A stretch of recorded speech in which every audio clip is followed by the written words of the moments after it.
మరి మిమ్మల్ని ఒక 2 క్వశ్చన్లు అడిగి నేను ముందుకు వెళ్తాను. నేను చాలా రోజుల నుంచి ఒక 4 స్త్రీల గురించి ప్రాముఖ్యంగా నేను చెప్తూ వస్తూ ఉన్నాను. ఒక స్త్రీ వచ్చేసి మేరీ. ఎవరా మేరీ? ఎవరా మేరీ? నా భార్య మేరీ కాదు. ఎవరా మేరీ? యేసుక్రీస్తు ప్రభువారి అమ్మగారు మేరీ గారి గురించి మనము మరి వింటా వచ్చాం. అదే రీతిగా మరి ఎలిజబెత్ గారి గురించి కూడా మనం వింటూ వచ్చినాం. అలాగే హన్నా గారి గురించి కూడా మనం వింటూ వచ్చినాం. అలాగే మరి సారా గురించి కూడా మనం ఎన్నోసార్లు వింటా వచ్చినాం కదండి. ఈరోజు ప్రాముఖ్యంగా ఈ 4 స్త్రీల గురించి దేవుడు మరి మీ అందరితో ఏం మాట్లాడబోతున్నాడో మరి మనందరం కూడా విందాం. వినడానికి మీరు సిద్ధంగా ఉన్నారా? ఆత్మ చెప్పు మాటలు చెవిగల వారు వినురుగాక. హల్లెలూయా, హల్లెలూయా. చూడండి, సర్వసాధారణంగా ప్రపంచంలో ఏ తల్లి అయినా సరే వివాహం కాకముందే తల్లి కావాలని ఏ తల్లి అనుకుంటుందా? వివాహం కాకముందే తల్లి అవుతారు ఎవరైనా? కారు కదా. కానీ మరియమ్మ గారి విషయంలో మనం గమనిస్తే తన వివాహము మరి తనకి కానప్పటికీ మునుపే దేవదూత తనకి ప్రత్యక్షమై ఏం చెప్తుంది? నువ్వు మెస్సయ్యని కనబోతా ఉన్నావు అని ఒక శుభవర్తమానాన్ని మరి మేరీ గారికి మరి దేవదూత తెలియపరచడం మనం గమనిస్తాం. తన యవ్వన కాలంలో మరి మేరీ గారు యేసుక్రీస్తు ప్రభు వారికి జననం ఇచ్చినారు. అయితే చాలా పాత్ర ఉంది యేసుక్రీస్తు ప్రభు వారి జీవితంలో. ఎక్కువ పాత్ర ఎవరికి ఉందంటే నాకు తెలిసినంతవరకైతే మరియమ్మకే ఎక్కువ పాత్ర ఉంది. హల్లెలూయా. నేను చెప్పగలుగుతాను, ఈ ప్రపంచంలో ఆమె లాంటి తల్లి ఇంకొక తల్లి ఉండదు అనుకుంటా. నేను చెప్పేది మీకు బాగా అర్థమవుతుందా? ఆమె లాంటి తల్లి ఇంకొక తల్లి ఎవరు ఉండలేరు. ఎందుకంటే 9 మాసాలు మోసి పెంచి అవమానాలు నిందలు ఎన్ని సంభవించినా తన భర్త సహాయంతో మరి కుటుంబాన్ని కాపాడుకుంటూ తన ప్రియకుమారుడైనటువంటి యేసుక్రీస్తు ప్రభు వారిని పెంచుకుంటూ ఎంతగానో యేసు ప్రభుకి అన్ని విషయాలలో తన సహకారిగా యేసు ప్రభు చెప్పిన ప్రతి మాటకు మరి తను వింటూ వస్తూ వచ్చింది కదా. యేసుక్రీస్తు ప్రభు వారిని మరి సిలువ వేసే సమయంలో కూడా తన తల్లి అక్కడే ఉంది. యేసు ప్రభుకి ఎన్ని బాధలు పెట్టినారో ఆ బాధలన్నీ కళ్ళారా ఆ తల్లి చూస్తూనే ఉంది కదా. ఎన్ని చిత్రహింసలు పెట్టారో, ఎన్ని బాధలు పెట్టారో అన్నీ కూడా తన తల్లి అక్కడ నిలబడి ఆ కార్యక్రమం అంతా చూస్తూ ఎంతో బాధకు గురైంది. నిజం చెప్పండి, ఈరోజు కాలంలో తల్లులు మరి తమ కుమారులకు కానీ లేదా తమ కుమార్తెలకు ఏదైనా అయితే తట్టుకోగలుగుతారా? తట్టుకోలేరు. కానీ తను ఎంతగానో తట్టుకునింది. నా కొడుకు వచ్చింది ఇందుకే అని ఫిక్స్ అయిపోయింది. లాస్ట్ చివరిలో మనం బాగా గమనిస్తే, ఉదాహరణకి మనము ఈ లోకంలో మన తల్లుల విషయం ఆలోచన చేస్తే మనకు రోజు ఉదాహరణకి పిల్లలు అంటూ ఉంటారు, ఏంది మా రోజు పప్పేనా, ఏంది మా రోజు అన్నమేనా, రోజు ఈ కూరేనా, రోజు ఇదేనా అని మీరు అంటూ ఉంటారు పిల్లలు కదా. కానీ అమ్మ ప్రతిరోజు మీకు తినడానికి మీకు బోరు కొడితే చేయడానికి అమ్మకు బోరు కొడుతుందా? నేను చెప్పే లాజిక్ మీకు అర్థం కావాలా. తినేటోళ్ళం మనకే బోరు కొడితే చేసేటోళ్ళకి బోరు కొడుతుందా? కొట్టదా? కానీ బోరు కొట్టింది ఈ రోజైనా మీ అమ్మకి? మిమ్మల్ని ఎంతో గారంగా పెంచుకుంటూ పనికెళ్ళి వచ్చినా కష్టపడి వచ్చినా మీకు వంటలు చేసి పెడుతూ మీ ఆలన పాలన చూసుకుంటూ కదా, ఎంతో ప్రేమగా మిమ్మల్ని చూసుకుంటూ పెంచుకుంటూ కదండి. నేను నిన్నటి దినమున ఒక వీడియో వచ్చిందనమాట తల్లుల గురించి. ఏమొచ్చిందంటే నాకు చూసి భలే నవ్వు వచ్చింది. నాకు ఏమొచ్చిందంటే, భార్య పోయి భర్తను అడుగుతుంది ఏమనంటే, ఏమయ్యా మన కొడుకును వ్యాన్ బడికి పంపిద్దాం అని అంటది. ఏ బడికి? వ్యాన్ బడికి పంపిద్దాం అని అంటది. అన్నప్పుడు భర్త అంటాడు, ఏమే మన స్తోమత ఎంత, మన స్థాయి ఎంత, మనం వ్యాన్ బడికి పంపించలేములే, దానికి డబ్బు చాలా అవుతుంది, సంవత్సరానికి 1,00,000 2 లక్షలు ఖర్చు వస్తుంది, మనం పెట్టుకోలేంలే అని అంటే భార్య అనిందంట. అన్నం తెచ్చింది, అన్నం పెడుతుంది. అన్నం పెట్టేప్పుడు మళ్ళీ ఏం అడిగింది? వ్యాన్ బడికి పంపించామనింది. ఏమి నీకు ఇన్నిసార్లు చెప్పాలా అని. రాత్రి అన్నం పెట్టేటప్పుడు వచ్చింది, అండి మన పిల్లలను వ్యాన్ బడికి పంపించామని. అట్లా రోజు అడుగుతానే ఉంది. ఎవరిని? భర్తను. ఎవరి కోసము? ఆమె కోసం కాదు, వాళ్ళ పిల్లలు బాగా ఉండాలని, వాళ్ళ పిల్లలు బాగా చదువుకోవాలని, వాళ్ళ పిల్లలు మంచి ప్రయోజకులు అవ్వాలని రోజు తన భర్త దగ్గర తిట్టించుకుంటా ఉంది, అనిపించుకుంటా ఉంది. కానీ ఏమడుగుతుంది? కొడుకులను పిల్లలను వ్యాన్ బడికి పంపించుదాం. అప్పుడు భర్త అన్నాడంట, మరి నా ఒక్కని చేత అయితే నేను చేయలేను, నువ్వు కూడా నాకు సపోర్ట్ చేస్తావా అన్నాడంట. అప్పుడు భార్య అనిందంట, నా పిల్లల కోసం నేను ఏమైనా పని చేస్తా అనిందంట. హల్లెలూయా. అది చూసి నాకు భలే సంతోషం. అంటే ఇప్పుడు నిజం మీరు చూడండి, తల్లులకి ఎక్కువ ఉంటుంది ప్రేమ పిల్లల మీద. అన్ని రకాలుగా వారిని సంరక్షిస్తూ ఉంటారు, పోషిస్తూ ఉంటారు. అందుకే వాక్యం ఒక మాట చెప్తుండండి, బైబిల్ ఒక మాట, అద్భుతమైన మాట, నాకు భలే ఇష్టమైన మాట ఇది. బైబిల్లో చూడండి, ఒక మాట చూపిస్తాను మీకు. పరిశుద్ధ గ్రంథం నుండి సామెతలు 6వ అధ్యాయము 20వ వచనం చదవండి ఎవరైనా. 20-21. నా కుమారులా, నీ తండ్రి ఆజ్ఞలను గైకొనుము, నీ తల్లి ఉపదేశమును త్రోసివేయకము, వాటిని ఎల్లప్పుడూ నీ హృదయమునందు ధరించుకొనుము, నీ మెడ చుట్టూ వాటిని కట్టుకొనుము. నీవు త్రోవను వెళ్ళినప్పుడు అది నిన్ను నడిపించును, నీవు పండుకొనినప్పుడు అది నిన్ను కాపాడును, నీవు మేలుకొనినప్పుడు అది నీతో ముచ్చటించును. ఆజ్ఞ దీపముగాను ఉపదేశం వెలుగుగాను ఉండును, శిక్షార్థమైన గద్దింపులు జీవమార్గములు. హల్లెలూయా. మళ్ళా మనం మేరీ గారి దగ్గరికి వెళ్దాం. కానీ అక్కడికి వెళ్ళక మునుపు కొన్ని విషయాలు మనకు దేవుడు ఇక్కడ బయలుపరిచిన విషయం ఏంటంటే, నీ తండ్రి ఆజ్ఞలను నువ్వు గైకొని నీ తల్లి ఉపదేశం ఏం చేయాలంట?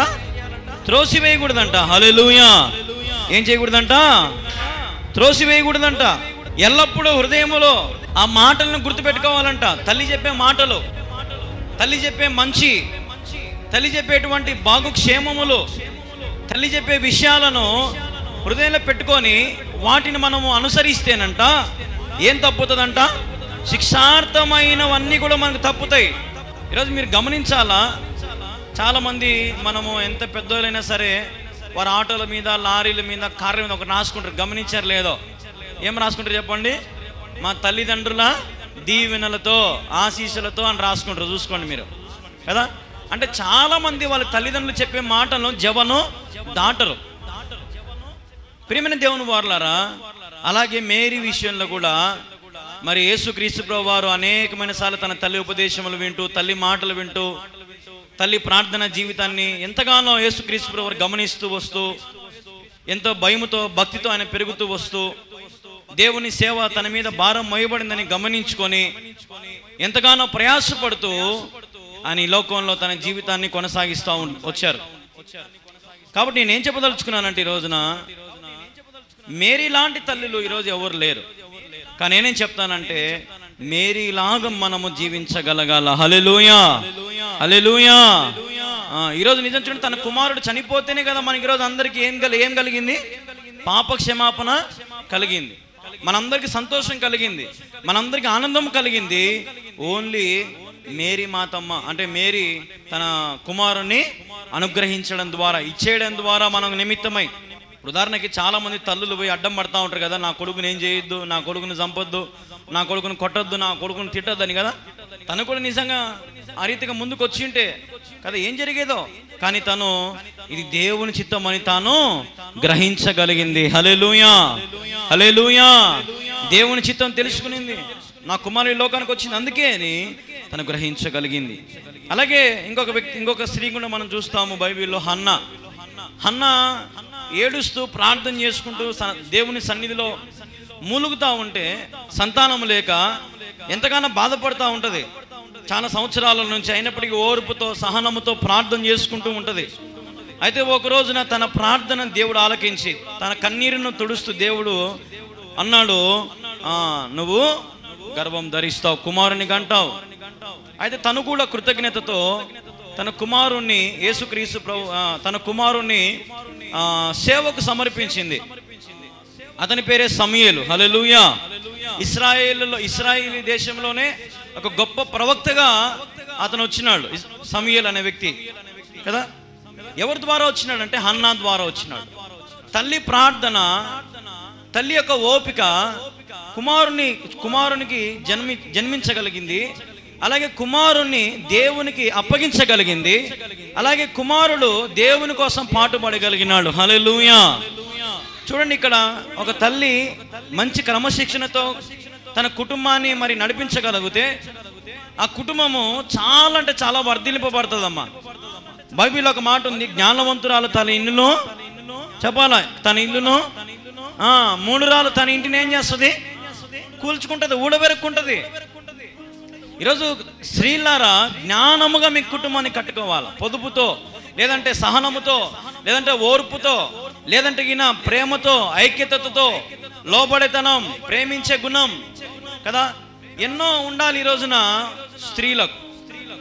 ఈరోజు చాలా మంది స్త్రీలు, ఎక్కువ మంది ఇప్పుడు మనం గమనిస్తూ ఉంటాం, విడాకులు తీసుకునే వారు చాలా మంది వాళ్ళు ఏమంటారంటే ఒకటే మాట, నేను అతనితో సంసారము చేయలేను, నాకు అతనికి పొసకడంలే, నాకు అతనికి భావాలు కుదురుకోవడంలే కదా, నేను వానికి ఎందుకు లోబడి ఉండాలనే రకం కొంతమంది ఉంటారు కదా. ఇట్లాంటి స్వభావం ఉన్నటువంటి కుటుంబాలు వర్ధిల్లింపబడవు.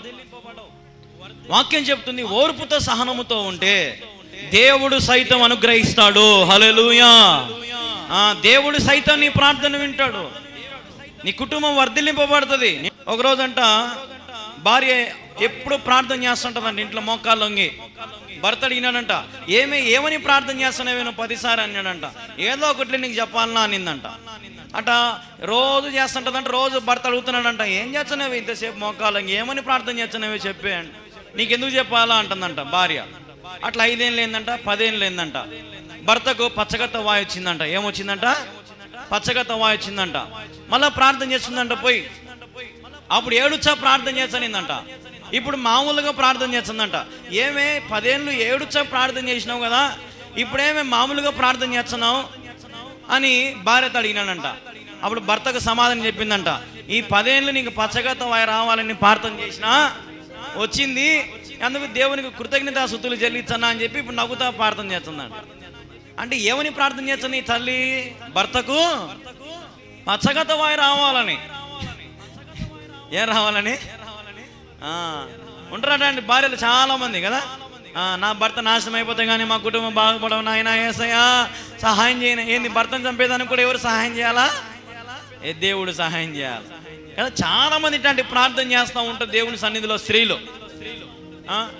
నా కొడుకు నా మాటినిలే ప్రభా, నీ ఇష్టం నైనా, నీ చేతిలో పెడుతున్నాయినా, తీసుకుంటావో పెడతావు అంటే దాని అర్థం ఏంది, ఇంకా ఏం చేయాలంట, తీసుకో. ఇట్ట కూడా ప్రార్థన చేసే తల్లులు ఉంటారు చాలా మంది. జ్ఞానవంతురాలు తన ఇల్లుని ఏం చేయాలా, కట్టుకోగలగాల. హల్లెలూయా. తల్లులు ఏం చేయాలా, పిల్లలకు క్రమశిక్షణ నేర్పించాలి. కుటుంబంలో క్రమశిక్షణ ఉండాలి. భయము భక్తి కలిగి ప్రార్థన చేయాలా. ప్రియమైన దేవుని వారులారా, తల్లిలో ఒకటువంటి ఓర్పు, తల్లికి ఉన్నటువంటి సహనము ఆ కుటుంబానికి నిజంగా ఎంతో దీవెనకరంగా మారుతుంది. ఈరోజు ఒకవేళ నీకు గుర్తింపు రాలేకపోవచ్చు, కానీ ఒకానొక సమయంలో ఆ గుర్తింపు అనేది ఆ కుటుంబం తెలుసుకోగలుగుతుంది.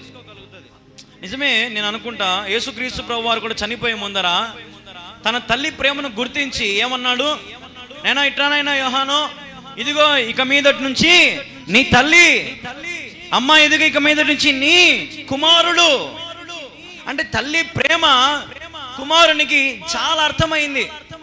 నా తల్లి నా కోసం ఏడుస్తూ ఉంది, నా తల్లి నా కోసం బాధపడతా ఉంది అని మేరీ విషయంలో, మరియమ్మ విషయంలో నిజంగా చాలా అంటే చాలా దిగులు పడతా ఉన్నాడు యేసుక్రీస్తు ప్రభువారు. చూసారా, తన తల్లి మీద ఎంత ప్రేమ ఉంది తనకి. సమూయేలు విషయంలో కూడా మనం గమనిస్తే హన్నా ఎడతెగగా ప్రార్థన చేసి కుమారుని సంపాదించుకుంది. సమూయేలు కూడా తల్లి ప్రేమను గమనించుకున్నాడు, తల్లిని గణపరిచినాడు. ప్రేమైన దేవుని వారలారా, తల్లి ప్రార్థన ఆ కుటుంబానికి కానీ ఆ పిల్లలకు కానీ ఎంతగానో దీవెనకరంగా ఉంటుంది, ఎంతో ఆశీర్వాదకరంగా ఉంటుంది ఆ కుటుంబానికి. రోజు మీ పిల్లల తల మీద చేయి పెట్టి మీరు ఏం చేయాలా, మసాజ్ చేయాలా కదా. ఏం చేయాలా, పేలు చూడాలా. ఏం చేయాలా, పేలు దువ్వాన పెట్టి పేలు దూగాల. ఏం చేయాలా, తల మీద చేయి పెట్టి ప్రార్థన చేయాలా. హల్లెలూయా. రోజు ప్రార్థన చేయాలా. అమ్మ స్కూల్కి పోతున్నామమ్మా, ఒక నిమిషం ఇటు రాండ్రా, తల ఇద్దరు చేయిబెట్టి ఏం చేయాలా? పోయేటప్పుడు పౌడర్ వేసి దూయి అయి కాదు, పోయేటప్పుడు చేయాల్సిన పనులు పోయేటప్పుడు ఏం చేయాలా? ప్రభువా నీ బిడ్డలు స్కూల్కి పోతున్నారు, క్షేమంగా తీసుకెళ్ళి క్షేమంగా నడిపించు, మంచి చదువు జ్ఞానమా నాయనా వారికి వచ్చేలాగా చెయ్యి, వారు బాగా ప్రయోజనం. రోజు తల్లి ప్రార్థన, తండ్రి ప్రార్థన ఆ పిల్లలకి ఎంతో మంచి మేలుతో నింపబడతారు వాళ్ళు.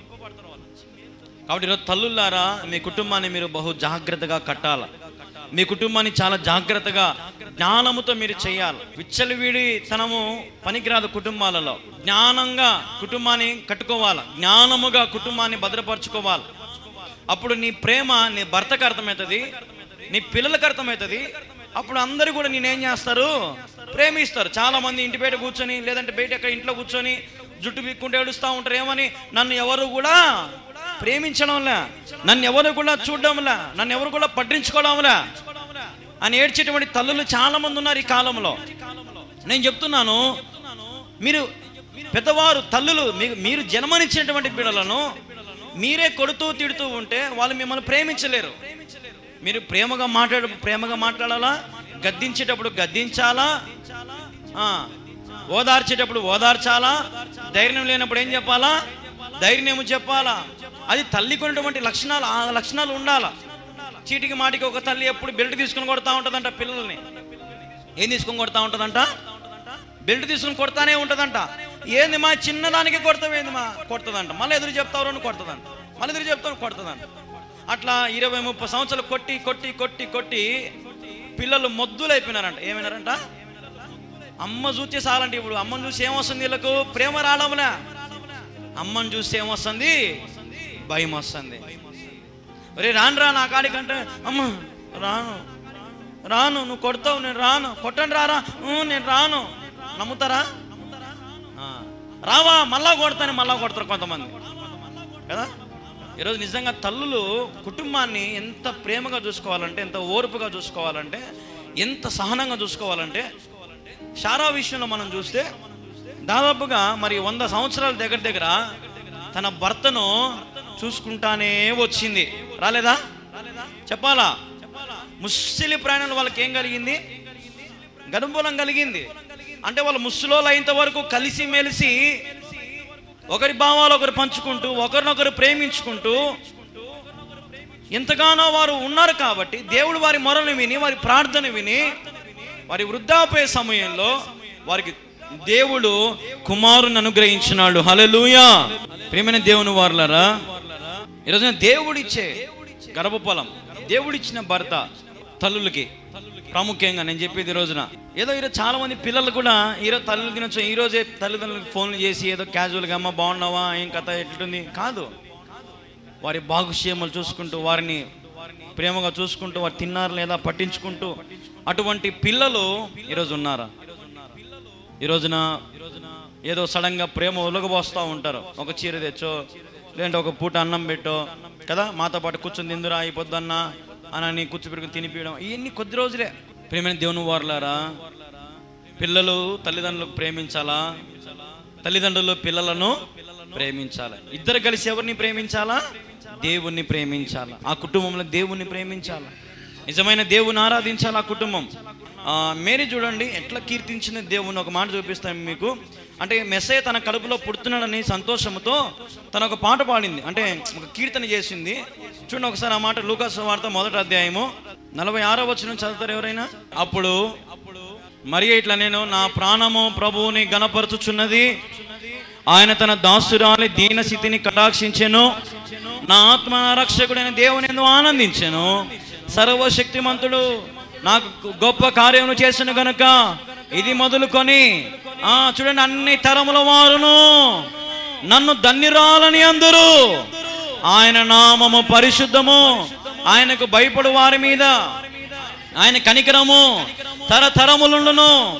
ఆయన తన బాహువుతో పరాక్రమము చూపెను, వారి హృదయాల ఆలోచన విషయమే గర్విష్ఠులను చెదరగొట్టెను. సింహాసనముగల నుండి బలవంతులను పడద్రోసి దీనులను నెక్కించును, ఆకలి గొనిన వారిని మంచి పదార్థములతో సంతృప్తిపరిచి ధనవంతులను వట్టి చేతులతో పంపివేసెను. అబ్రహామునకును అతని సంతానమునకును యుగాంతము వరకు తన కనికరము చూపి జ్ఞాపకము చేసుకొందునని మన పితరులతో సెలవిచ్చినట్టు ఆయన తన సేవకుడైన ఇశ్రాయేలునకు సహాయము చేసెను. హల్లెలూయా. ఏమని నమ్ముతా ఉంది? నేను ధన్యురాలను అంటా ఉంది మేరీ. ఏమంటా ఉంది? నేను ధన్యురాలను. ఈరోజు చాలా మంది తల్లులు ప్రాముఖ్యంగా నేను వింటా ఉంటాను అప్పుడప్పుడు.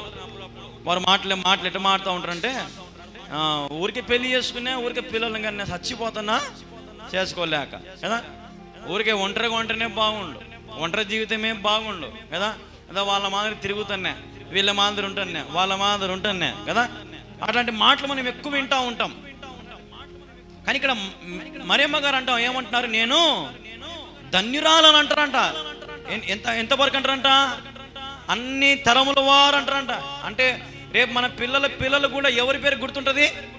యేసు ప్రభు యొక్క తల్లి పేరు ఏం పేరు అంటే ఎవరైనా చెప్తారు కదా. ఇప్పుడు అంటే రేపు వాళ్ళ పిల్లలు కూడా ఇప్పుడు ఆమె పేరు ఏమైంది తెలిసిపోతుంది ఆటోమేటిక్గా. ఎందుకంటే ఆమె శ్రేష్టమైన కుమారునికి జన్మనిచ్చింది. హల్లెలూయా. చూసారా, దేవుడు ఇచ్చినటువంటి బహుమానాన్ని ఎంతో జాగ్రత్తగా 30 సంవత్సరాలు కంటికి రెప్పలా కాపాడుకుంటూ ప్రతి విషయము తన కుమారునికి చెప్పుకుంటూ, తన బాధలు కుమారునికి చెప్పుకుంటూ, కుమారునికి ఏ లోటు రాకుండా చూసుకుంటూ 30 సంవత్సరాలు తన తల్లి తన కుమారుణ్ణి ఎంతో జాగ్రత్తగా పెంచుకుంటూ పోషించుకుంటూ వచ్చింది. సడన్గా 3.5 సంవత్సరాల సేవలో తను ఒంటరిది అయిపోయింది కదా.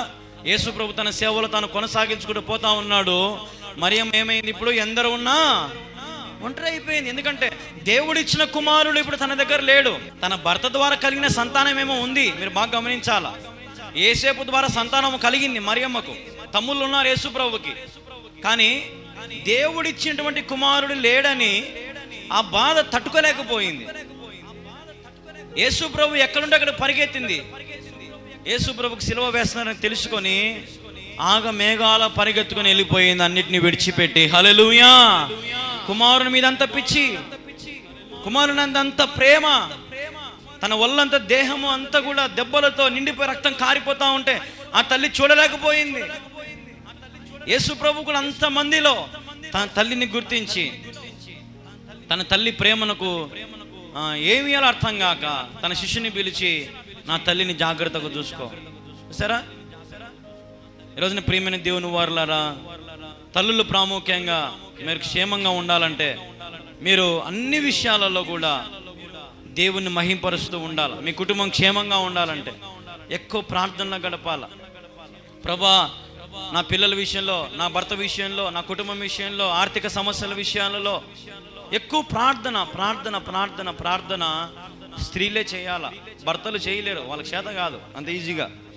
మీరు చూసుకున్నదంటే సంఘాలను చూసుకోండి, ఎక్కువ ఎవరితో నింపబడి ఉంటుంది? స్త్రీలతోనే నింపబడి ఉంటుంది. చర్చీలన్నీ ఎక్కువ చూసుకోండి మీరు ఎక్కడైనా. సార్లు అందరూ ఏమంటారు?